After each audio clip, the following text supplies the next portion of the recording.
নিয়ে এখন অস্ত্র নিয়ে আপনি গিয়ে তাকে গর্দান নামায় দেন, এটা আপনি করতে পারবেন না। এটা আপনি করার মতো এখন আপনার ক্ষমতা নাই। যদি এটা ইসলামিক রাষ্ট্র হতো তাহলে আমরা এটার ব্যবস্থা নিতে পারতাম। এটা ইসলামিক রাষ্ট্র নয়, এটা একটা গণতান্ত্রিক রাষ্ট্র, সেকুলার রাষ্ট্র এবং জাতীয়তাবাদী রাষ্ট্র। এবং এই মতবাদগুলো ইসলামের সাথে সাংঘর্ষিক। ঘোড়ায় পেঁচায় খাওয়ানোরও কোনো সুযোগ নেই। এই মতবাদগুলো দিয়ে আপনি ইসলামী শরিয়া রাষ্ট্র কায়েম করতে পারবেন না। শেষ কথা এটা। চেষ্টা করে দেখে নেন, পারবেন না। কেউ পড়েনি আজ পর্যন্ত। এখন মূল যেটা কথা ছিল যে ওরা বলেছিল কি 1 বছর ইবাদত করো, লাতজা হবল মানাতের আমাদের মূর্তিগুলার, আমরা 1 বছর তোমার আল্লাহর ইবাদত করবো, ঠিক আছে? এখনকার আবু জাহেল, আবু লাহাব বা সাহেবারা বলছে তোমাদের ধর্ম চেঞ্জ করার দরকার নাই, তোমরা ইসাই মুসলিম হয়ে যাও, তোমরা কাদিয়ানি মুসলিম হয়ে যাও। ওর নাম দিচ্ছে আহমদিয়া মুসলিম জামাত। তোমরা ধর্ম চেঞ্জ করার দরকার নাই, তোমরা আমাদের সুদভিত্তিক অর্থনীতিটা গ্রহণ করো। কি সুদের বিরুদ্ধে বললে অনেকে একটু খারাপ লাগে না? তোমরা ধর্ম চেঞ্জ করার দরকার নাই, লা ইলাহা ইল্লাল্লাহ পড়ো, মুহাম্মদ রাসূলুল্লাহ পড়ো, নামাজ পড়ো, হজ করো, উমরা করো, যাকাত দাও, কোনো সমস্যা নাই। কিন্তু আমাদের সুদভিত্তিক ব্যাংকিং সিস্টেমটা নাও। মানুষ নিয়েছে। প্রত্যেকটা মুসলিম কান্ট্রির মধ্যে এখন সুদভিত্তিক ব্যাংকিং সিস্টেম আছে। বুঝতে পারছি আমি কথা? তোমাদের ধর্ম চেঞ্জ করার দরকার নাই, তোমরা সমকামিতাটাকে প্রমোট করো।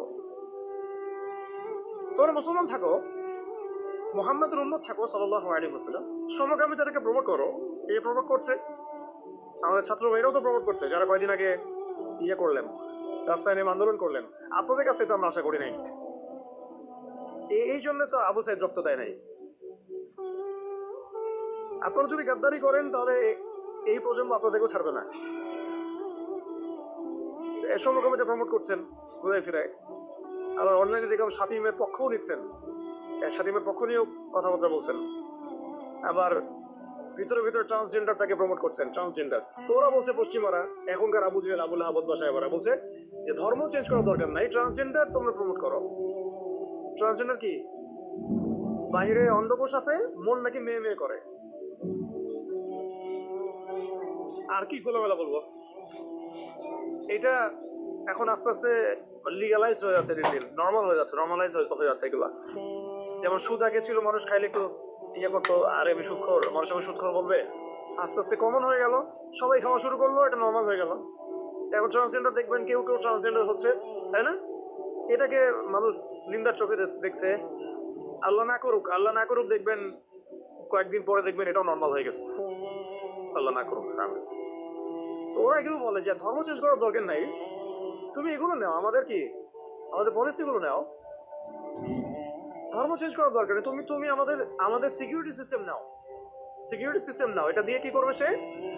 পুরো মুসলিম ওয়ার্ল্ডে কোথায় কি হচ্ছে ও ঘরে বসে দেখতে পারবে। কে? এই যুগের আবু জাহেল, আবু লাহাব, উতবা, সাইবারা, এরা কোথায় থাকে? এটা আপনার চোখের আড়ালে থাকে। তারা চোখের আড়ালে কি আছে ওটা ধরতে হলে কোন সূরা লাগবে? সূরা কাহফ। কোন সূরা লাগবে? হ্যাঁ, ধর্ম চেঞ্জ করার দরকার নেই, তোমরা আমাদের গণতন্ত্র নাও। কি নাও? বাস নিচ্ছে মুসলমানরা। ধর্ম চেঞ্জ করার দরকার নেই, তোমরা আমাদের জাতীয়তাবাদ নাও। মুসলমান জাতীয়তাবাদ নিয়ে নিছে। ধর্ম চেঞ্জ করার দরকার নেই, তোমরা আমাদের সেকুলারিজম মতবাদটা নাও। মানুষ নিয়েছে। ধর্ম চেঞ্জ করতে হবে না, তোমরা মুহাম্মদের উম্মত থাকো সাল্লাল্লাহু আলাইহি ওয়াসাল্লাম। তোমরা আমাদের কমিউনিজম নাও, সমাজতন্ত্র নাও। মানুষ নিয়েছে। এইভাবে এখনকার যুগের আবু জাহেল, আবু লাহাব আমাদের ওই প্রস্তাবের মধ্যে নিয়ে আসছে। আমরা ওই সময় তো সাহাবায়ে কেরাম জবাব দেওয়ার আগে আল্লাহ পাক জবাব দিয়ে দিয়েছেন, আর সেই জবাব তো কোরআনে মওজুদ আছে।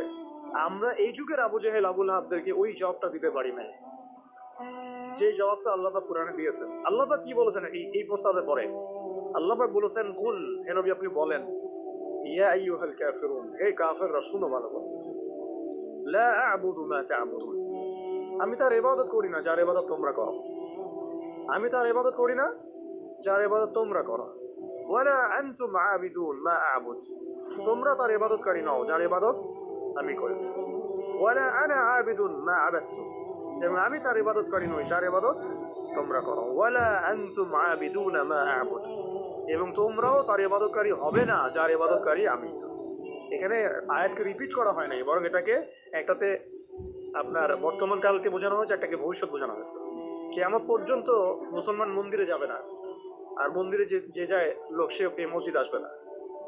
আসলে ধর্ম চেঞ্জ করে আসতে হবে। লাকুম দীনুকুম ওয়ালিয়া দিন, তোমাদের দিন তোমাদের জন্য, আমার দিন আমার জন্য। এই জবটা আমরা এখনকার বিশ্বকে দিতে পারি না। পারবো খেয়াল করে দেখছেন? এভাবে সূরাগুলোকে মিলাতে হবে। ওরা এখন আপনাকে বলছে না সরাসরি যে আপনি ধর্ম চেঞ্জ করেন, আপনি অমুসলিম হয়ে যান, কাফের হয়ে যান, মুরতাদ হয়ে যান, এগুলো তারা বলবে না। তারা বলবে আপনাকে আমাদের সুদটা নেও, আমাদের সংস্কৃতি নাও, আমাদের শিক্ষা ব্যবস্থা নাও, আমাদের রাজনৈতিক সিস্টেমগুলো নাও, আমাদের গণতন্ত্র নাও, আমাদের ধর্মনিরপেক্ষতাবাদ নাও, আমাদের কমিউনিজম নাও, আমাদের জাতীয়তাবাদ নাও, আমাদের ট্রান্সজেন্ডার নাও। আর কি বলবেন? আমাদের সিকিউরিটি সিস্টেম নাও, আমাদের প্রযুক্তি নাও, আমাদের মিডিয়া নাও, এগুলো নাও। ধর্ম চেঞ্জ করার দরকার নাই। কাদিয়ানি হও, ইসাই মুসলিম হও, কিন্তু লা ইলাহা ইল্লাল্লাহ ওটাও পড়ো। এই যুগের জাতুল মানাজা আরো বেশি ভয়ঙ্কর। এই যুগের আবু জেহেল, আবুল হাব, উতবা সাহেবরা আরো বেশি ভয়ঙ্কর ওই যুগের আবু জেহেল, আবুল হাবদের চাইতে। ওই যুগের সাহাবায়ে কেরাম যে ভাষায় উত্তর দিয়েছিলেন, এই যে কোরআনের ভাষায়, লাকুম দীনুকুম ওয়ালিয়া দিন, কিয়ামত পর্যন্ত না তোমরা আমাদের দিনের অনুসারী হবা, আর না আমরা তোমাদের দিনের অনুসারী হব। তোমাদের সাথে আমাদের এইসব আদর্শিক কোনো ঐক্য হইতে পারে না। আদর্শিক কোন ঐক্য হতে পারে না। হ্যাঁ, ব্যবসা বাণিজ্য হতে পারে। কি হতে পারে? ব্যবসা বাণিজ্য হতে পারে, মুআমালাত মুআশারাত হতে পারে, প্রতিবেশী হিসেবে থাকতে পারে, অনেক কিছু আছে।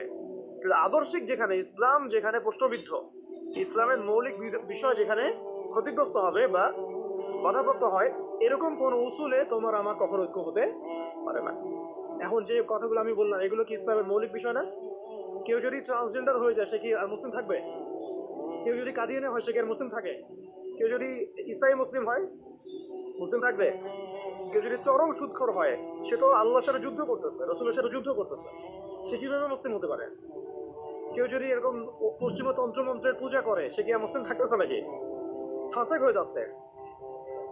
এখন কথা হচ্ছে, এই সূরা থেকে আমাদের এই শিক্ষাগুলো নিতে হবে যে আজকের বিশ্বেও, আজকের এই জামানাতেও কোনো অবস্থাতেই এই কাফের, মুশরিক, মুরতাদ, মুনাফিক এবং এই জায়নিস্ট শক্তির এরকম কোনো তন্ত্র মন্ত্রের ফাঁদে আমাদেরকে পা দেওয়া যাবে না।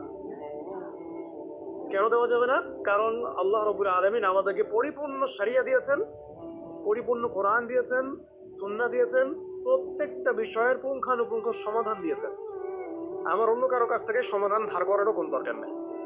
আমাদের ব্যক্তিগত জীবনের হেদায়েত কোরআন সুন্নাহে মওজুদ আছে, পারিবারিক হেদায়েত আছে, সামাজিক আছে, শিক্ষা ব্যবস্থার আছে, সংস্কৃতির আছে, রাষ্ট্রীয় এবং রাজনৈতিক হেদায়েতও আছে। আমাকে তোমার কাছ থেকে তন্ত্রমন্ত্র ধার করতে হবে না। এই বিষয়টা আমাদের খুব ভালো করে বুঝতে হবে। কোন ক্ষেত্রে কি হেদায়েত আছে, এটার জন্য আমাদেরকে পড়াশোনা করতে হবে, দেখতে হবে, জানতে হবে, খুঁজতে হবে, ওলামায়ে কেরামের সাথে মশওয়ারা করতে হবে। কোনো জায়গায় যদি দেখেন যে কোনো আলেমও এগুলোতে প্রভাবিত হয়ে গেছে, তাহলে আপনি হকপন্থী আলেম খুঁজে বের করবেন। এইভাবে আমাদেরকে সামনের পথটা চলতে হবে। এই সূরার পর একটা সূরা আছে, কি নাম? সূরা নাসর। কোন সূরা? তাই না? সূরা নাসর না? এই শেষ করে দিই, একটু অনেক দেরি হয়ে গেছে। এখন যখন কোন প্রেক্ষাপটে সূরা কাফিরুন নাজিল হয়েছিল আপনাকে তো বলছি একবার, ওই রকম প্রেক্ষাপটে এই সূরা নাজিল হয়েছে। আর এখন তো আমরা আছি ইসলাম বান্ধব পরিবেশের মধ্যে। তাহলে আমরা কেন এই যুগের আবুল হাব, আবু জেহেল, উতবা সাহেবাদের এই তন্ত্রমন্ত্রগুলোর অনুসারী হব, ওদের ধোকায় পা দিব? যেখানে ওর ইসলামকে আক্রমণ করে আমরা কেন সেখানে সাই দিব? অথচ মক্কার মতো অবস্থায় সাহাবায়ে কেরাম এইভাবে জবাব দিয়েছেন সূরা কাফিরুনের জবাবে। আর এখন তো আমার সামনে নামাজের পরিবেশ আছে, যাকাতের পরিবেশ আছে, আমরা মুসলিম সংখ্যাগরিষ্ঠ, আমরা সবাই লা ইলাহা ইল্লাল্লাহ বুঝি, আলহামদুলিল্লাহ আমরা নামাজ পড়ছি, তিলাওয়াত করছি, অনুকূল পরিবেশ আছে। এখন কেন আমাকে এই যুগের আবু জেহেল, আবুল আবদের দাসত্ব করতে হবে বলেন? কোনো যুক্তি আছে? যুক্তি তো নাই, কোনো কারণও নাই। কারণ নাই। এই সূরার পরেই আল্লাহ পাক বলেছেন, ইযা জাআ নাসরুল্লাহি ওয়াল ফাত, যখন আল্লাহর সাহায্য আর বিজয় আসবে। আর ওই রকম প্রতিকূল অবস্থাতেই বিজয় সুসংবাদ দিয়ে দেওয়া হয়েছে যে এই অবস্থা চিরকাল থাকবে না। তো এইটা তোমরা সবর করে এটা উতরায় উঠো, এখানে ইমানের পরীক্ষাটা দাও, পাস করো। ইযা জাআ নাসরুল্লাহি ওয়াল ফাত, সামনে আসতেছে তোমাদের জন্য বিজয়। এটা সূরা সাফেও আছে, ওয়া উখরা তুহিব্বুনাহা নাসরুম মিনাল্লাহি ওয়া ফাতহুন করিব ওয়া বাশশিরিল মুমিনিন। আর তোমরা যেটা পছন্দ করো দুনিয়ার, তোমরা দুনিয়াবি বিজয় অর্জন করবে, সেটাও সামনে আসতেছে। ফাতহুন করিব, আল্লাহ বলেছেন করিব, নিকটে আসবে এটা। ওয়াবাশশিরিল মুমিনিন ওয়া রাআইতান নাস ইয়াদখুলুনা ফি দীনিল্লাহি আফওয়াজা। একটা সময় আসবে মানুষ দলে দলে আল্লাহর দ্বীনে যুক্ত থাকবে। তখন আল্লাহ পাক বলেছেন ফাসাব্বিহ বিহামদি রাব্বিকা ওয়াস্তাগফির ইন্নাহু কানা তাওয়াব। এবং যখন এই বিষয়টা আসবে তখন এই আবু জেহেল, আবু লাহাব, উতবা, শায়বা এদের অস্তিত্ব কি হবে? তাব্বাত ইয়াদা আবি লাহাবি ওয়া তাব। আবু লাহাবের হাতও ধ্বংস হবে, সে নিজেও ধ্বংস হবে। বুঝতে পারছেন সিকোয়েন্সটা? এইভাবে আসছে বিষয়টা। যখন এই বিষয় আসবে তখন এই সব আবু লাহাব ধ্বংস হয়ে যাবে।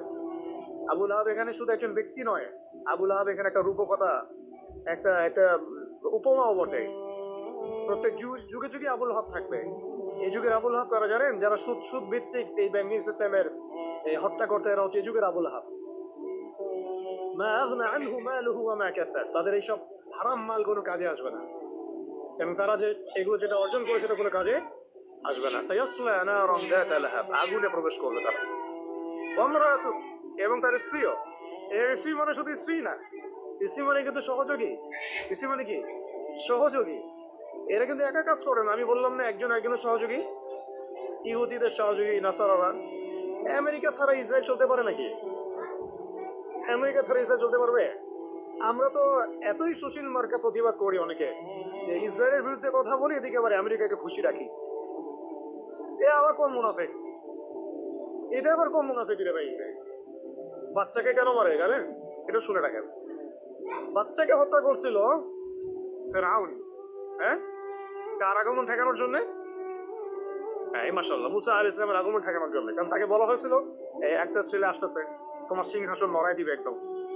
তখন ওই ইযাবহুনা আবনাকুম ওয়া ইয়াসতাহিয়ুনা নিসাআকুম শুরু করলো। আবার ঈসা আলাইহিস সালামের আগমন ঠেকানোর জন্য তৎকালীন সময়কার বাদশা করেছিল, বাচ্চাদেরকে হত্যা করেছিল। এখনকার এই দাজ্জালের অনুসারী এই জায়নিস্টরা কেন গাজার বাচ্চাদেরকে হত্যা করতেছে জানেন? হ্যাঁ, এক্স্যাক্টলি, তারই আগমন ঠেকাতে চায়। আল্লাহ পাক ওইখানে ঢুকাই দিবেন ইনশাআল্লাহ।